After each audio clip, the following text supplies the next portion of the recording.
और इस वक्त सीधा आपको लिए चलते हैं बीजेपी की वर्चुअल रैली में। शिवराज सिंह चौहान इस वक्त संबोधित कर रहे हैं, सुनिए। जगत प्रकाश नड्डा जी दोनों हाथ ऊपर उठा के ताली बजा के स्वागत कीजिए नड्डा जी का, वंदन कीजिए नड्डा जी का, अभिनंदन कीजिए नड्डा जी का।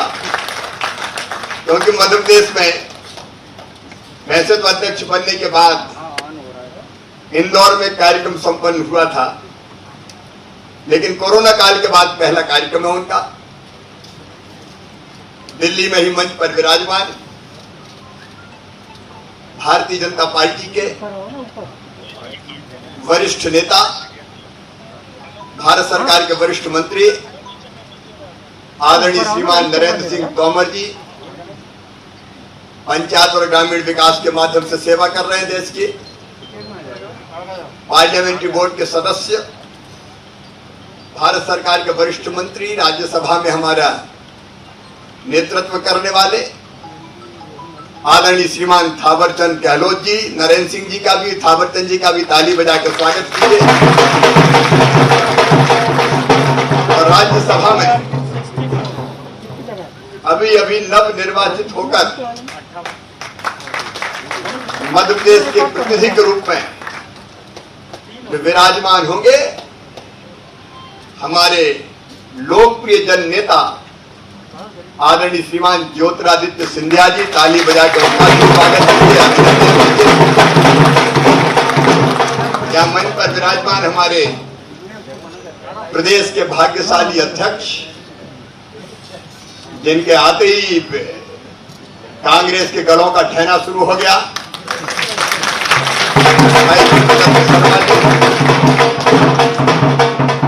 बंगाल में ममता जी के तंबू के सारे खंभे उखाड़ने वाले हमारे राष्ट्रीय महामंत्री, जो मध्य प्रदेश की सेवा में भी कोविड काल में लगे हुए आदरणीय कैलाश विजयवर्गीय जी,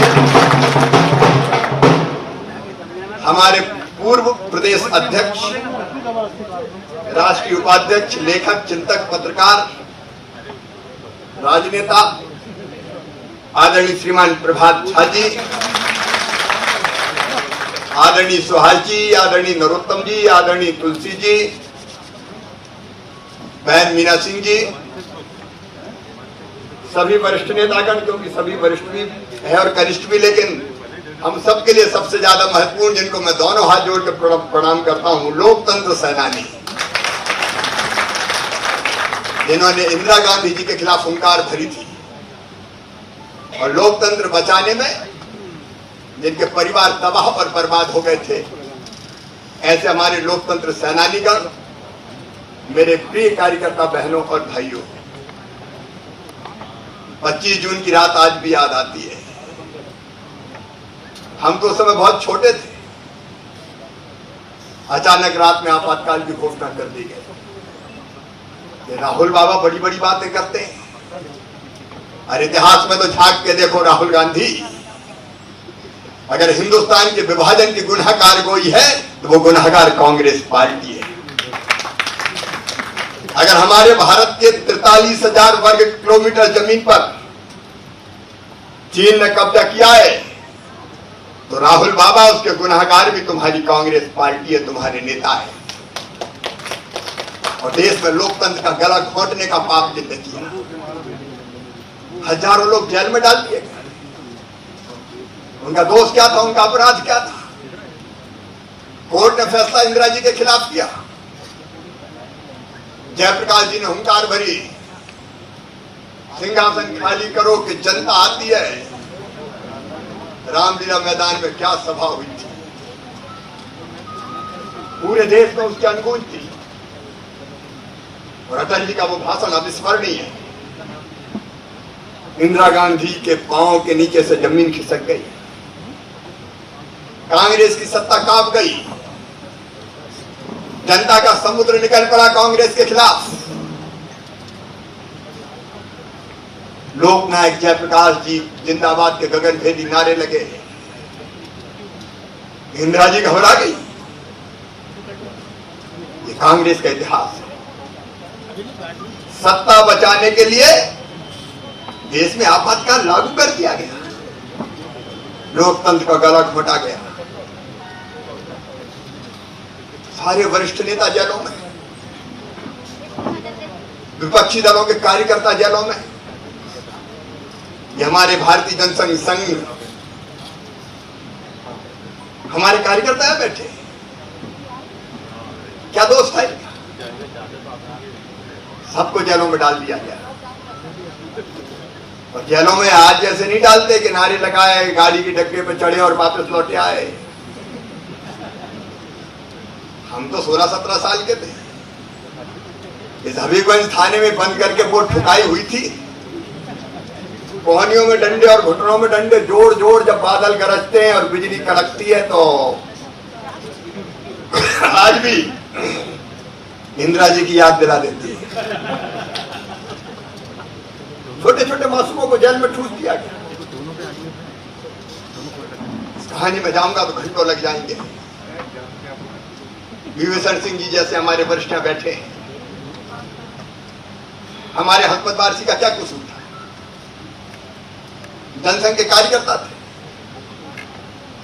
जेल में बंद थे, बीमार हुए, तड़पते रहे, हम चिल्लाते रहे अस्पताल ले जाओ, अस्पताल ले जाओ।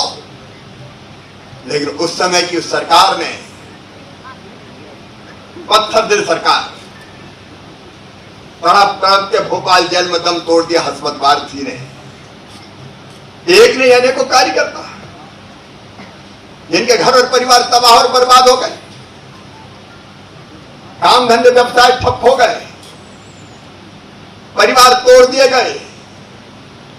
लेकिन लोकतंत्र बचाने की खातिर जिन्होंने सर्वोच्च बलिदान दिया, हमारी राजमाता जी जेल में थी, अटल जी, अडवाणी जी, राजमाता जी ग्वालियर जेल में, और उनको अपराधी पहले ग्वालियर गई, पहले ग्वालियर बाद में तिहाड़ में, और उनको रखा गया अपराधियों के साथ, अपराधी महिलाओं के साथ। ऐसा अन्याय कोई करता है? काहे की कांग्रेस, इस कांग्रेस के इतिहास ही अपराध और पापों से भरा हुआ है। लोकतंत्र के हत्यारों, आज तुम उंगली उठाते हो मोदी जी की तरफ। नरेंद्र मोदी भारत को भगवान का वरदान है। नरेंद्र मोदी देश का मान और सम्मान है। आज पूरी दुनिया जिनकी तरफ चमत्कृत होकर देखती है, उनका उंगली उठाने के पहले सोच लिया करो। अपनी पार्टी के पाप तो देख लो। तुम सत्ता में जब जब आए, भ्रष्टाचार के नित्य नए रिकॉर्ड खड़े कर दिए। मध्य प्रदेश में तो 1.25 साल में ही गजब कर दिया। वल्लभ भवन को दलालों का अड्डा बना दिया। वादे नहीं निभाए, वचन पूरे नहीं किए। एक मुख्यमंत्री सामने दिखता था मुखौटा, दूसरा पीछे था। अब असली कौन था, नकली कौन था? नकली चेहरा सामने आए, असली सूरज छुपी रहे। और आज फिर भैया दाव पेच खेल के फूल सिंह बरैया को पीछे धकेल के और फिर राज्यसभा में पहुंच गया। ज्योतिरादित्य जी का मैं अभिनंदन करता हूं। सही समय पर सही कदम उठा के मध्य प्रदेश को तबाही और बर्बादी से बचा लिया। 5 साल में खा जाती है मध्य प्रदेश को। आज माननीय नड्डा जी को हम सुनेंगे, इसलिए विस्तार में नहीं जा रहा। मध्य प्रदेश का विकास तुमने ठप्प कर दिया, योजनाएं बंद कर दी, बेटियों के कन्यादान तक के पैसे खा गए, गरीबों के कफन के 5,000 तुम खा गए। और आज बात करते हैं कांग्रेस के लोग। ये कोरोना काल, माननीय अध्यक्ष जी, जब हमने सत्ता संभाली पार्टी के आदेश से, रात में 10 बजे जब मैं वल्लभ भवन गया, 9 बजे शपथ ग्रहण करके, तो एक बैठक उस मुख्यमंत्री ने कोरोना से निपटने के लिए नहीं की थी। टेस्टिंग लैब नहीं थी। हाँ, बैठक जरूर कर रहे थे कैलाश जी, और वो भी इंदौर में आईफा के लिए। सलमान खान और कैटरीना, कौन थी कैटरीना, क्या जैकलीन कोई। अब वो बैठक का समय था तुम्हारे पास। मध्य प्रदेश को कोरोना से बचाने का समय नहीं था। अगर ये कमलनाथ और कांग्रेस होती तो मध्य प्रदेश तबाह और बर्बाद हो जाता। इंदौर में फैल चुका था, कैलाश जी दिन और रात लगे रहे। हमारे विष्णुदत्त शर्मा अध्यक्ष जी, आज मैं आपका अभिनंदन करना चाहता हूं सुहाल जी। पार्टी ने कोरोना काल में जनता की जो सेवा की है वो अद्भुत है, अभूतपूर्व है। माननीय नड्डा जी का मान। जब मैं मुख्यमंत्री बना 1 लैब थी, आज 26 लैब, हजारों टेस्ट रोज हम कर रहे हैं। और आज मैं अपने राष्ट्रीय अध्यक्ष जी को विश्वास दिलाना चाहता हूं, कोरोना को पूरी तरह से कंट्रोल करके रखा है मध्य प्रदेश ने, पूरी तरह से कंट्रोल। 2300-2400 से ज्यादा एक्टिव केस नहीं है। अस्पताल, स्वास्थ्य विभाग का सुदृढ़ीकरण, सारे जरूरी उपकरणों का इंतजाम सब भारतीय जनता पार्टी की सरकार ने किया। और उस दौरान जब संकट के समय ये दादा कमलनाथ तो कहते थे पैसा ही नहीं है, पैसा ही नहीं है। कोई भी कुछ मांगने जाए पैसा ही नहीं है, खजाना खाली है। लेकिन 38,000 करोड़ रुपया अलग अलग योजनाओं के तहत अगर जनता के खाते में डाला तो भारतीय जनता पार्टी की सरकार ने डाला, हमने डाला। विकास के काम फिर प्रारंभ हो गए, संबल योजना फिर चालू हो गई, गरीबों का बल बन गई, बच्चों की स्कॉलरशिप खाते में डाल दी गई, गरीबों के खाते में पैसा डालने का इंतजाम किया गया। नरेंद्र सिंह तोमर जी बैठे हैं यहां, नरेंद्र सिंह तोमर जी यहां बैठे हैं। मनरेगा में आश्चर्यजनक रूप से 26 लाख से ज्यादा लोगों को रोजगार मिला और अब तक अलग अलग योजनाओं में 50 लाख लोगों को रोजगार मध्य प्रदेश सरकार दे चुकी है। और मोदी जी के नेतृत्व में जो काम हो रहा है आत्मनिर्भर भारत के लिए, मैं अपने राष्ट्रीय अध्यक्ष श्रीमान नड्डा जी को आज आप सब कार्यकर्ताओं की ओर से विश्वास दिलाना चाहता हूं। दिला दूं? अरे जोर से बोलो, दिला दूं? माननीय नड्डा जी, आत्मनिर्भर भारत के प्रधानमंत्री जी और आपके संकल्प को मध्य प्रदेश में भारतीय जनता पार्टी के कार्यकर्ता और सरकार पूरा करके दिखाएगी। सरकार और जनता कार्यकर्ता साथ मिलकर काम करेंगे। आज मध्य प्रदेश में आपने समय दिया, इसके लिए आपका अभिनंदन। और अब विस्तार से हम आपको सुनेंगे। बहुत बहुत धन्यवाद।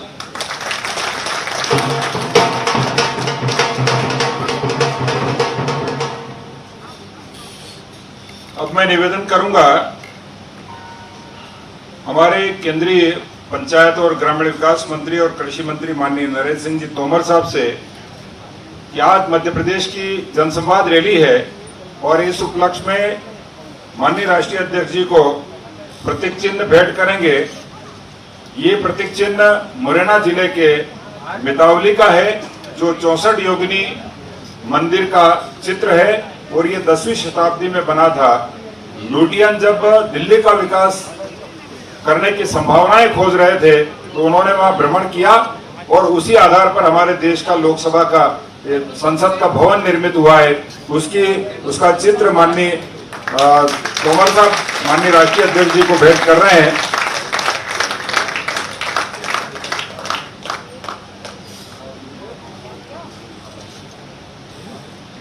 बहुत बहुत धन्यवाद माननीय तोमर साहब। अब मैं आमंत्रित कर रहा हूं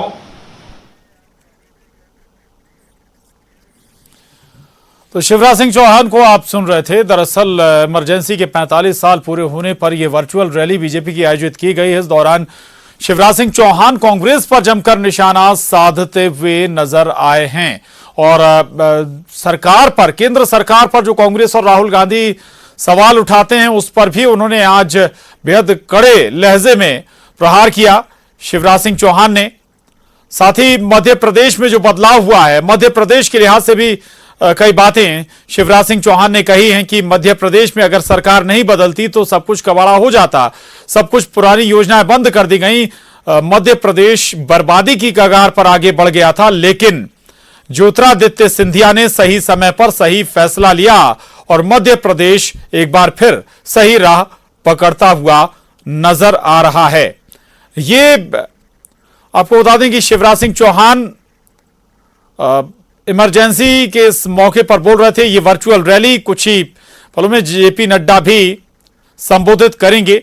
इस वर्चुअल रैली को दिल्ली से जेपी नड्डा, नरेंद्र सिंह तोमर, ज्योतिरादित्य सिंधिया इस वर्चुअल रैली के जरिए जुड़ रहे हैं। जबकि भोपाल से अगर हम जिक्र करें तो शिवराज सिंह चौहान, प्रदेश बीजेपी अध्यक्ष वीडी शर्मा और बीजेपी के दूसरे पदाधिकारी वर्चुअल रैली के जरिए इस वक्त भोपाल से जुड़े हुए हैं।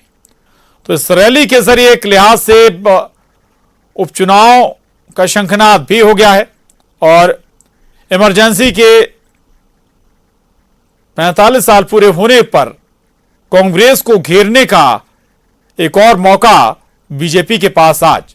तो इस लिहाज से लगातार शिवराज सिंह चौहान संबोधित करें माननीय नड्डा जी।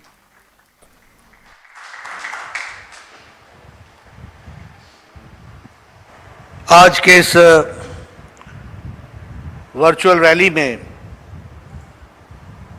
भोपाल में उपस्थित मध्य प्रदेश के यशस्वी और बहुत ही लोकप्रिय, संवेदनशील, जनता के साथ बहुत बहुत प्रेम रखने वाले ऐसे हमारे मुख्यमंत्री सम्मानीय श्री शिवराज सिंह चौहान जी, हमारे बहुत ही कर्मशील और जुझारू और जोश से भरे हुए ऐसा दिशा देने वाले प्रदेश के अध्यक्ष सम्मानीय विष्णुदत्त शर्मा जी, हमारे राष्ट्रीय महामंत्री जिन्होंने बंगाल में एक बहुत ही विशेष किस्म का नेतृत्व देकर के बंगाल के कार्यकर्ताओं के माध्यम से बदलाव की ओर अग्रसर हुए हैं, ऐसे हमारे राष्ट्रीय महामंत्री श्री कैलाश विजयवर्गीय जी, हम सबको प्रेरणा भी देने वाले और दृष्टि भी देने वाले, दिशा भी देने वाले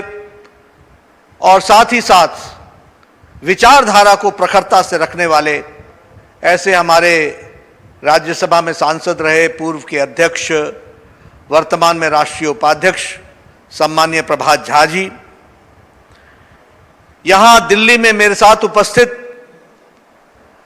भारतीय जनता पार्टी के पार्लियामेंट्री बोर्ड के, संसदीय बोर्ड के सदस्य, वरिष्ठ नेता और भारत सरकार में मंत्री सम्मानीय थावरचंद गहलोत जी, भारत सरकार में मंत्री और लंबे समय तक हमारे साथ महामंत्री रहे और पूर्व में अध्यक्ष मध्य प्रदेश के सम्मानीय नरेंद्र सिंह तोमर जी, हमारे भारतीय जनता पार्टी में अभी हाल ही में विचारधारा से जुड़ते हुए एक बहुत ही साहसिक कदम उठाते हुए नए राज्यसभा के सदस्य बने पूर्व में मंत्री सम्मानीय ज्योतिरादित्य सिंधिया जी, यहां सम्मानित मंच, वहां भोपाल में उपस्थित सभी हमारे वरिष्ठ मंत्री, हमारे पार्टी के पदाधिकारी और हमारे इमरजेंसी के दिनों में जिन्होंने यातनाएं सही ऐसे हमारे लोकतंत्र के सेनानी और हमारे सभी वरिष्ठ कार्यकर्ता बंधु जो लाखों लाख कार्यकर्ता इस वर्चुअल रैली में जुड़े हैं, आप सबको आज इस मध्य प्रदेश के जनसंवाद में आपका अभिनंदन, आपका स्वागत, आप सबको बहुत बहुत स्वागत। मित्रों, आज जैसा कि शिवराज जी ने भी बताया और आप सबने हमारे लोकतंत्र के सेनानियों का स्वागत किया, 45 साल पहले आज ही के दिन 24 की रात और 25 की सुबह श्रीमती इंदिरा गांधी ने इमरजेंसी लगाई थी। वह काला दिवस प्रजातंत्र पर आघात था। 1,40,000 लोगों को जेल के सीखचों के पीछे डाल दिया गया। कोर्ट की आवाज को बंद कर दिया गया, जुडिशरी को अपने कब्जे में ले लिया गया, प्रेस को गला घोट दिया गया। क्या जर्नलिस्ट, क्या शिक्षाविद, क्या इंटेलेक्चुअल्स, क्या राजनेता 1,40,000 लोगों को maintenance of internal security act Misa और DIR defence of Indian rule के तहत जेल के सीखचों के पीछे डाल दिया गया। देश उनको नमन करता है, उन स्वतंत्रता सेनानियों को, लोकतंत्र के सेनानियों को, जिन्होंने आजादी के तरीके की लड़ाई लड़ी और भारत को इस अधिनायकवाद से छुट्टी दिला करके लोकतंत्र को पुनः स्थापित किया। देश उनको आज नमन करता है, यह मैं आपके साथ कहना चाहता हूं। मित्रों, 45 साल बाद भारत के प्रजातंत्र ने बहुत मैच्योरिटी के साथ आगे बढ़ी है। आज कोई राजनेता के खिलाफ अगर FIR भी होती है तो एक प्रश्न खड़ा होता है, देश में डिस्कोर्स होता है, देश में उसकी चर्चा होती है। लेकिन जब इमरजेंसी लगी थी तो जो लोग जेल में गए थे और लाखों परिवार जिनके कारण मुसीबत में आए थे, इनको जेल जाते समय यह पता नहीं था कि ये वापस आएंगे भी नहीं आएंगे, ये वापस घर पहुंचेंगे कि नहीं पहुंचेंगे, प्रजातंत्र को बहाल कर पाएंगे कि नहीं कर पाएंगे।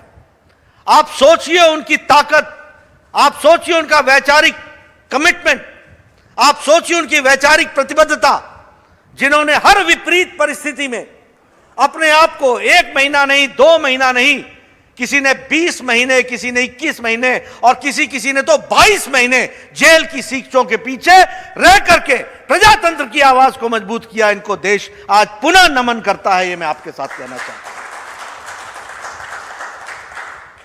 मित्रों, आज हम गलवान घाटी में भी जो हमारे जवान जो देश की रक्षा करते करते शहादत दी है, उनको भी हम सब लोग मिलकर के श्रद्धा सुमन और श्रद्धांजलि देते हैं। उनके परिवार को ताकत मिले कि इस दुख को सह सके, और साथ ही साथ मैं यह भी कहना चाहता हूं कि यह उनके परिवार के सपूत नहीं, यह देश के सपूत थे और देश सारा उनके परिवार के साथ खड़ा है, यह मैं उनको विश्वास दिलाना चाहता हूं। आज हम कोरोना वायरस के साए में इस जनसभा को कर रहे हैं, इस जनसंवाद को कर रहे हैं, इस वर्चुअल रैली को कर रहे हैं। जिन लोगों ने कोरोना संक्रमण के कारण जिनकी जानें गईं, उनको भी हम श्रद्धांजलि देते हैं, और जो कोरोना से लड़ रहे हैं वो जल्दी ठीक हो, ये ईश्वर से प्रार्थना करते हैं। और साथ ही साथ इस महामारी से लड़ने वाले हमारे corona warriors, doctors, paramedics, staff nurse, सफाई कर्मचारी, पुलिस के अधिकारी पिछले 3.25 साढ़े 3 महीने से दिन रात एक करके मानवता की सेवा कर रहे हैं, उनका भी हम हौसला अफजाई करते हैं, उनको भी हम बहुत बहुत साधुवाद देते हैं, जिन्होंने अपने जान को जोखिम में डाल करके इस कार्य को लेकर के मानवता की सेवा की है। मित्रों, भारतीय जनता पार्टी विचारधारा के साथ तो खड़ी ही है, आइडियोलॉजी और विचार के साथ, लेकिन इसके साथ साथ इनोवेशन, नई नई तरकीब ढूंढना और उसको इंप्लीमेंट करना, यह भारतीय जनता पार्टी के कार्य की शैली है। भारतीय जनता पार्टी अपने संस्कृति को ध्यान में रखते हुए, विचारधारा को मजबूत रखते हुए, नई नई टेक्नोलॉजी के माध्यम से जनता की सेवा के लिए तैयार रहना, तत्पर रहना, यह भारतीय जनता पार्टी के कार्य करने का तरीका है। और मुझे खुशी होती है जब मैं इसकी चर्चा करता हूं तो मैं कह सकता हूं कि कोरोना के संक्रमण काल में जब देश में लॉकडाउन हुआ तो पार्टी के सामने एक बहुत बड़ा प्रश्न खड़ा हुआ कि लॉकडाउन लग गया है, कैसे हम लाखों लोगों की सेवा करेंगे, कैसे पार्टी एक्टिव रहेगी, क्या पार्टी को और कार्यकर्ताओं को भी लॉकडाउन हो जाना पड़ेगा? लेकिन मुझे खुशी है कि भारतीय जनता पार्टी ने और आप सब लोगों ने मिलकर डिजिटल टूल का इस्तेमाल करते हुए वर्चुअल रैली के माध्यम से एक जीवित पार्टी को पूरी ताकत देकर राष्ट्रीय स्तर से लेकर के बूथ स्तर तक करोड़ों लोगों की सेवा करने में लाखों कार्यकर्ता लगे, उनको मैं बधाई देना चाहता हूं। और ये मैं कहने के लिए नहीं कह रहा हूं, लगभग 5000 से ज्यादा वीडियो कॉन्फ्रेंस के माध्यम से हमारे प्रदेश अध्यक्षों ने, हमारे प्रदेश के महामंत्रियों ने, हमारे प्रदेश के संगठन मंत्रियों ने, हमारे जिला के अध्यक्षों ने बूथ तक के कार्यकर्ताओं को इस वर्चुअल रैली से जोड़कर पार्टी को एक्टिवेटेड रखा है। मुझे इसी दौरान मौका मिला, मैंने सभी जिला अध्यक्षों के साथ बातचीत करने का मुझे मौका मिला, मुझे सभी अपने मेयर्स के साथ बातचीत करने का मौका मिला, मुझे सभी सांसदों के साथ बातचीत करने का मौका मिला, मुझे प्रदेश और देश के राष्ट्रीय पदाधिकारियों के साथ एक बार नहीं अनेकों बार मिलकर के पार्टी को एक्टिवेट करने के लिए योजन करने का मौका मिला। मुझे खुशी है कि हम ये संतोष कर सकते हैं कि इस संक्रमण काल में लगभग 8 से 9 लाख कार्यकर्ताओं ने 19 करोड़ फूड पैकेट्स जरूरतमंदों तक पहुंचाया। यह भारतीय जनता पार्टी ने रिकॉर्ड स्थापित किया। 5 करोड़ लोगों को राशन पहुंचाया, 5 करोड़ लोगों को राशन पहुंचाया। और यह राशन 10 दिन का राशन, 20 दिन का राशन, 1 महीने का राशन पहुंचाया। मास्क, फेस मास्क उस समय भारत में उपलब्ध नहीं हो रहा था। हमारी महिला मंडल ने, हमारे महिला मोर्चा ने, हमारे सेल्फ हेल्प ग्रुप ने, हमारे सभी लोगों ने मिलकर 5 करोड़ मास्क बना करके उसका वितरण किया। यह अपने आप में रिकॉर्ड है, यह मैं आपके साथ बताना चाहता हूं। और मध्य प्रदेश को मैं बधाई देना चाहता हूं कि इन्होंने इस अवधि में 3 करोड़ फूड पैकेट और 30 lakh ration kit, Modi kit और लगभग 5 करोड़ लाभार्थियों को फीड द नीडी कार्यक्रम में और 70 लाख लोगों को मास्क पहुंचाने का काम मध्य प्रदेश की इकाई ने किया। विष्णुदत्त शर्मा जी को और उनकी टीम को मैं बधाई देना चाहता हूं, पार्टी को बधाई देना चाहता हूं जिन्होंने इस काम को किया। मित्रों, आजकल लॉकडाउन खुल भी गया, अनलॉक भी हो गया, लेकिन अभी भी सारी राजनीतिक पार्टी लॉकडाउन की ही अवस्था में है। लेकिन मुझे खुशी है कि भारतीय जनता पार्टी ने इस डिजिटल टूल का इस्तेमाल करते हुए लोगों को जुड़ने का काम किया। यह 45वीं वर्चुअल रैली हो रही है। इससे पहले 44 रैलियां हो चुकी हैं। 7 जून से लेकर के आज 25 जून तक यह 45वीं रैली हो रही है।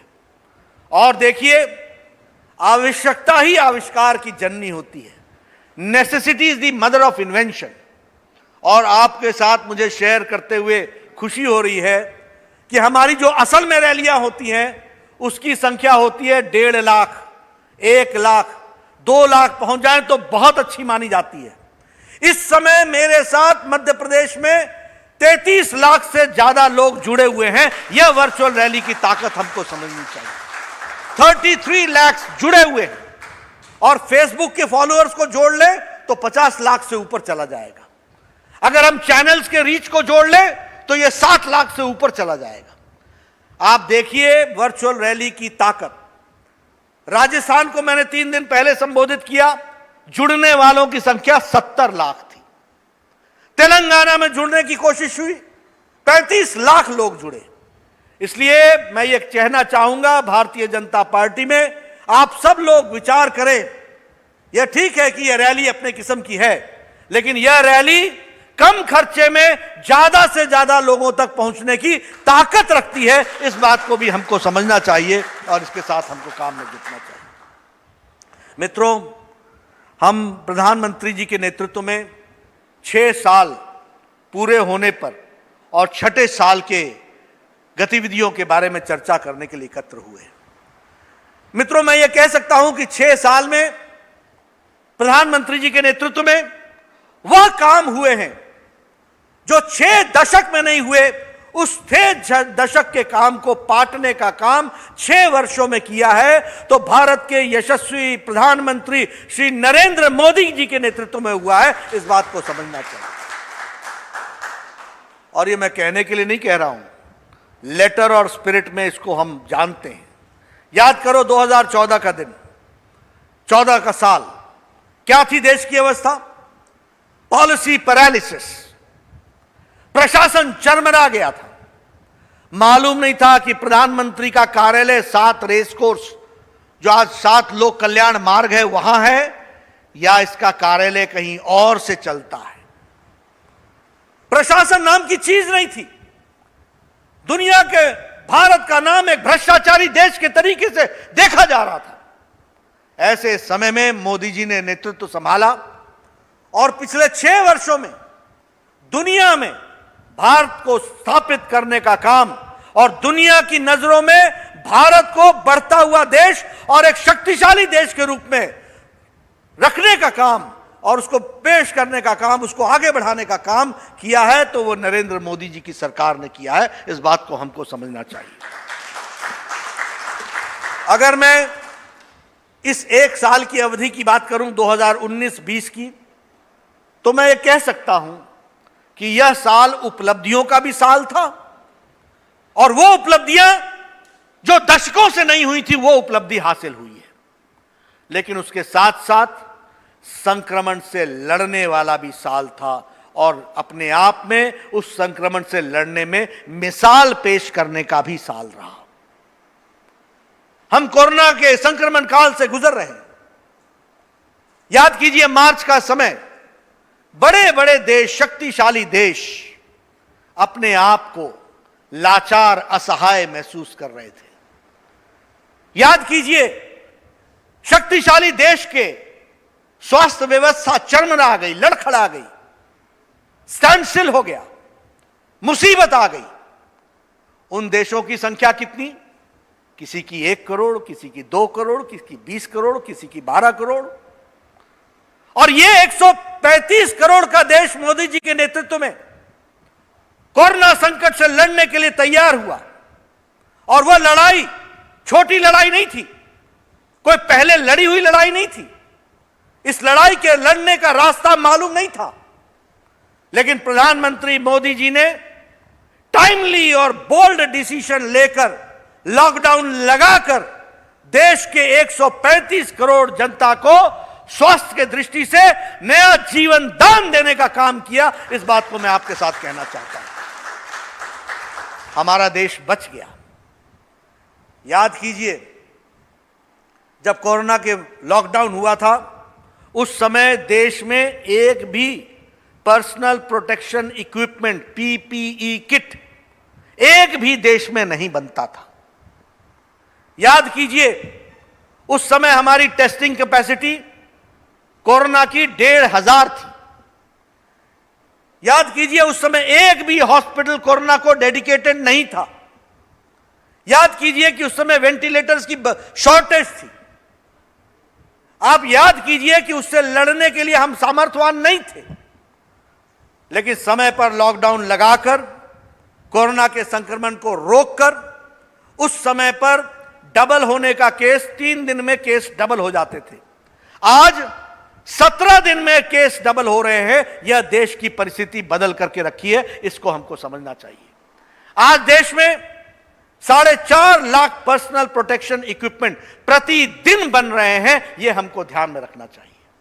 आज 1000 कोविड के डेडिकेटेड हॉस्पिटल्स हैं, और उसके साथ साथ 2 लाख कोविड के बेड्स हैं, 20,000 कोविड के आईसीयू बेड्स हैं, 21,000 वेंटिलेटर्स हैं। 1,500 टेस्टिंग कैपेसिटी की जगह पर आज 1.5 lakh testing capacity per day हो गई है। इस बात को हमको समझना चाहिए। यह ताकत पैदा हुई है, जिसको हमको ध्यान में रखना चाहिए। और इसलिए वर्ल्ड हेल्थ ऑर्गेनाइजेशन ने क्या कहा? डॉक्टर टेड्रोस ने कहा, India has taken a right and a bold decision at the right time, the other countries should follow. यह बात डॉक्टर टेड्रोस ने, वर्ल्ड हेल्थ ऑर्गेनाइजेशन ने कही है। और उसी तरीके से अगर हम दुनिया के साथ कंपेयर करें तो प्रति लाख जो अफेक्टेड लोगों की संख्या है विदेश में 115 है तो भारत में 31 है। अगर हम बात करें डेथ्स की तो 6 डेथ्स पर लाख हो रही है दुनिया में और हमारे यहां 1 डेथ हो रही है पर लाख दुनिया में। इस बात को भी हमको समझना चाहिए। मित्रों, इस लड़ाई में प्रधानमंत्री जी ने कोऑपरेटिव फेडरलिज्म का एक जीता जागता प्रमाण देश के सामने रखा।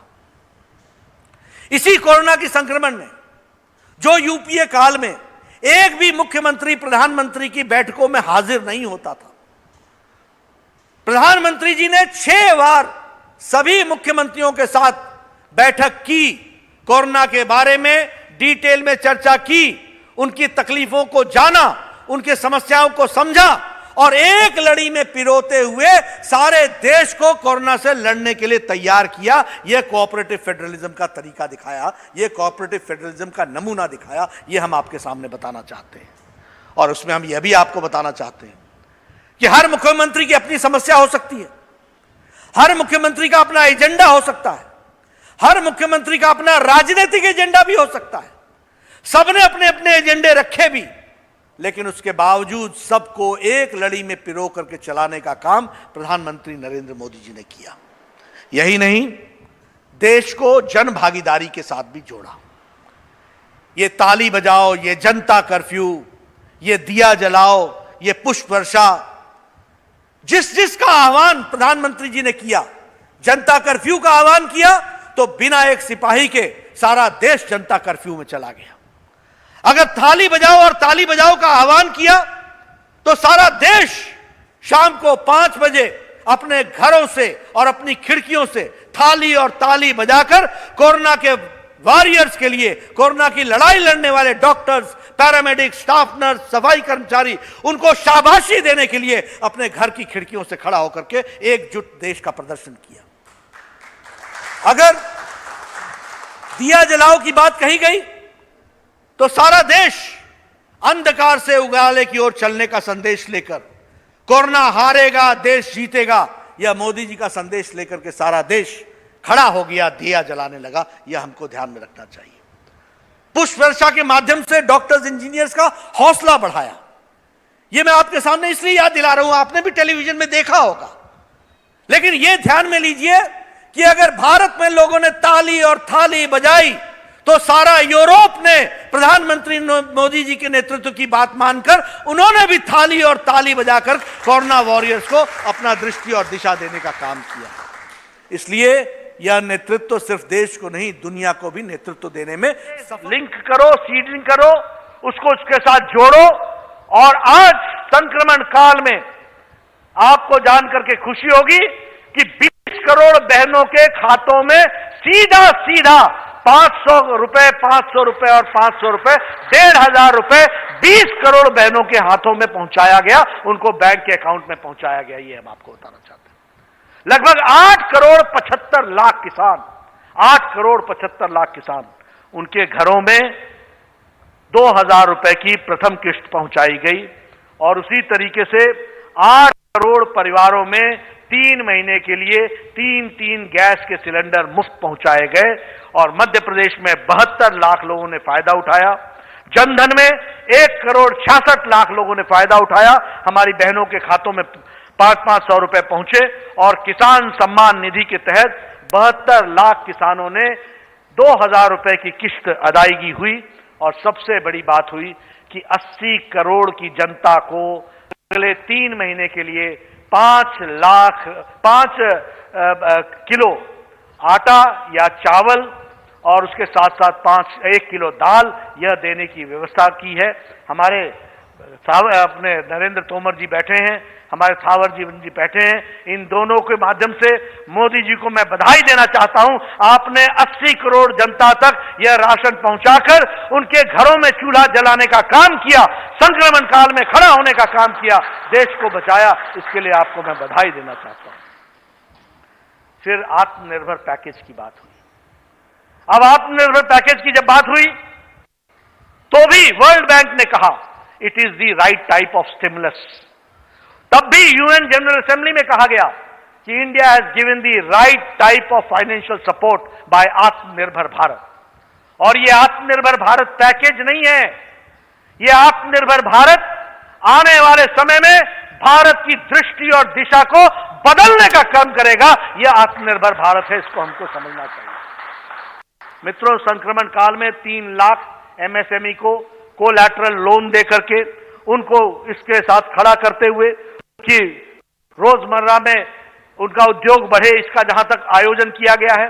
इस 3 लाख करोड़ रुपए में से 50,000 करोड़ रुपए इस जून महीने में ही खर्च हो गए हैं। लोगों ने उधार उठा लिया है, फ्री कोलैटरल लोन का लाभ उठा लिया है। यह हमको ध्यान में रखना चाहिए। 1 लाख करोड़ रुपए का एग्रीकल्चर इंफ्रास्ट्रक्चर, हमारे यहां पर शिवराज सिंह जी बैठे हैं, किसानों के लिए उन्होंने कितनी बड़ी बड़ी योजनाएं लेके आए, किसानों की तस्वीर बदलने का काम किया।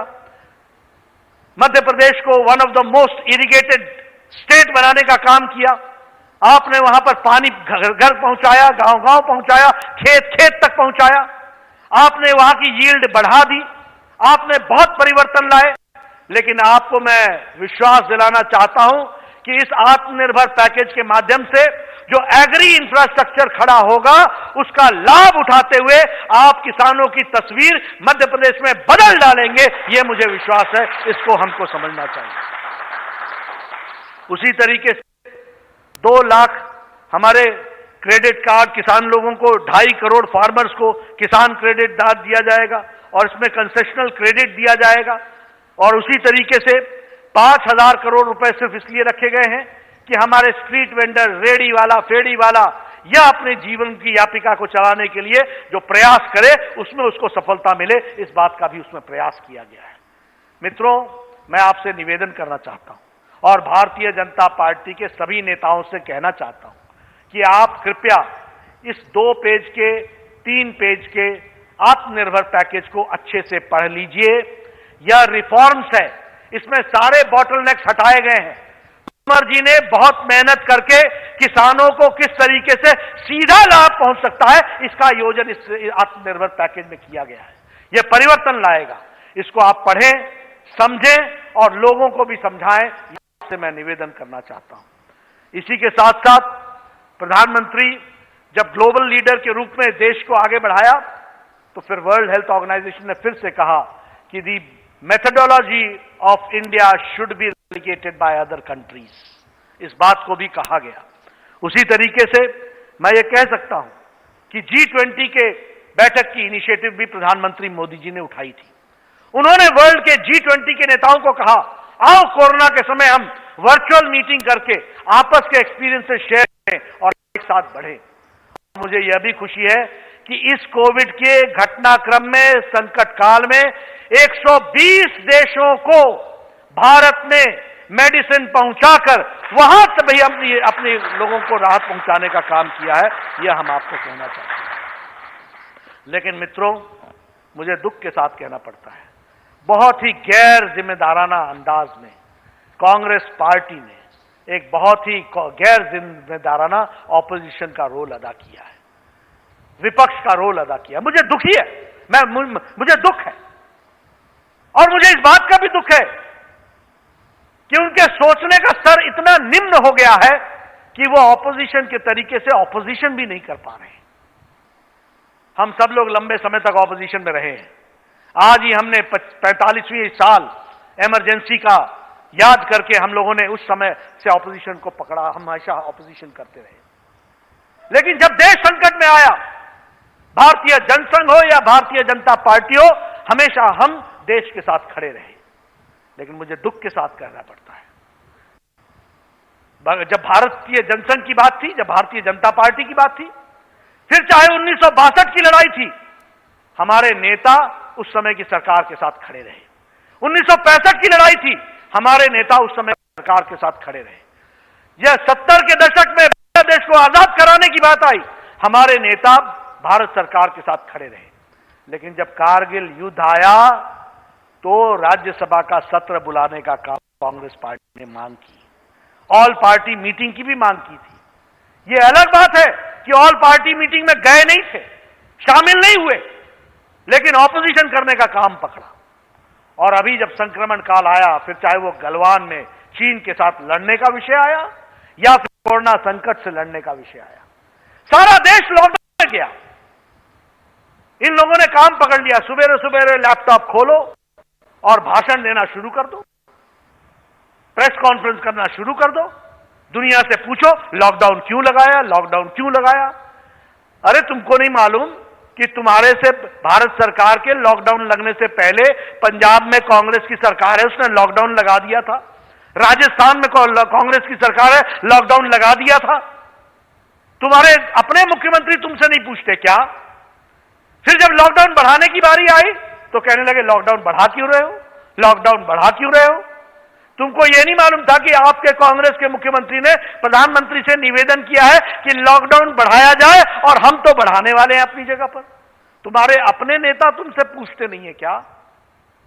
और फिर जब हम लॉकडाउन उठाने लग गए तो कहने लगे लॉकडाउन उठा क्यों रहे हो, इसका रोड मैप क्या है। मित्रों, मोदी जी के नेतृत्व में पूरा रोड मैप देश को आगे बढ़ाने का तैयार है। वो आत्मनिर्भर भारत के माध्यम से आगे बढ़ेगा, ये रोड मैप पूरा होगा, इसको समझना चाहिए। लेकिन मैं जानना चाहता हूं भैया, तुम्हारी कांग्रेस पार्टी का रोड मैप क्या है।